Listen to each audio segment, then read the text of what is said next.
নিওস্টিন ভিটি মহিলাদের যৌনিপথের fungal infection দূর করার জন্য তৈরি একটি বিশেষ ভ্যাজাইনাল ট্যাবলেট। এতে রয়েছে ক্লোট্রিমাজল 100 মিলিগ্রাম, যা একটি সুপরিচিত ও অত্যন্ত কার্যকর অ্যান্টিফাঙ্গাল ঔষধ। এটি যৌনিপথে থাকা ক্যান্ডিডা নামে ফাঙ্গাসের বৃদ্ধি থামিয়ে দেয় এবং ফাঙ্গাসকে ধ্বংস করে, ফলে চুলকানি, জ্বালা, অতিরিক্ত স্রাব এবং বাজে গন্ধ দ্রুত কমে যায়। নিওস্টিন ভিটি শুধু উপসর্গ দূর করে না, বরং ইনফেকশনের মূল কারণকে আঘাত করে এবং যৌনিপথের প্রাকৃতিক পিএইচ ব্যালেন্স ফিরিয়ে আনে, যাতে ভবিষ্যতে ফাঙ্গাল ইনফেকশন ফিরে আসার ঝুঁকি অনেকটাই কমে যায়।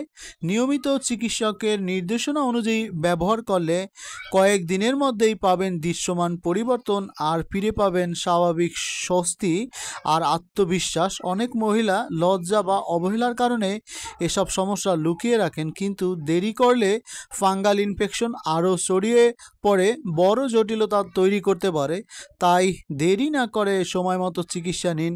চুলকানি, বাজে গন্ধ ও স্রাবের সমস্যা থেকে মুক্তি পেতে আজই নিন চিকিৎসকের পরামর্শ এবং ব্যবহার করুন নিওস্টিন ভিটি। আপনার নারীত্বের সুরক্ষা এবং ব্যক্তিগত স্বাস্থ্যের যত্নেও নিওস্টিন ভিটি হতে পারে আপনার নির্ভরযোগ্য সঙ্গী। এই স্বাস্থ্য বিষয়ক সঠিক তথ্যটি দিল আপনার বিশ্বস্ত health guide medicine YouTube channel. এরকম আরও অনেক তথ্যবহুল ভিডিও পেতে অবশ্যই চ্যানেলটি সাবস্ক্রাইব করবেন এবং ভিডিওতে একটি লাইক দিয়ে দিবেন এবং ভিডিওটি শেয়ার করে সবাইকে দেখার সুযোগ করে দেবেন। এবং আমার হাতে যে ইউজার যে একটা ডিভাইস আছে, এই ডিভাইসের মাথায় হচ্ছে ট্যাবলেটটি লাগাবেন এবং হচ্ছে আমি দেখিয়ে দিচ্ছি আপনাদের কিভাবে দিবেন প্র্যাকটিক্যালি। এই যে ডিভাইসটা আছে, এটার সামনে হচ্ছে ওষুধটা লাগাবেন এবং হচ্ছে এই যে আমার হাতে যেটা একটা পিস্টন আছে, পিস্টনটা একটা চাপ দিবেন, একদম ভিতরে থাকবে। ট্যাবলেটটা জাস্ট লাগাবেন, একদম ঠিক এইভাবে দিয়ে আস্তে ওটা আটকাই দিবেন, একদম ভিতরে এটা থাকবে। ভালো থাকবেন, সুস্থ থাকবেন।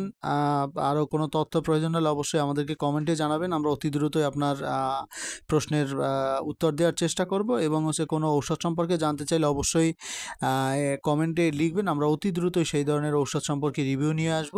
ধন্যবাদ সবাই, ভালো থাকবেন, সুস্থ থাকবেন। আপনার সুস্বাস্থ্য কামনায় আমরা প্রত্যাশী, ভালো থাকবেন।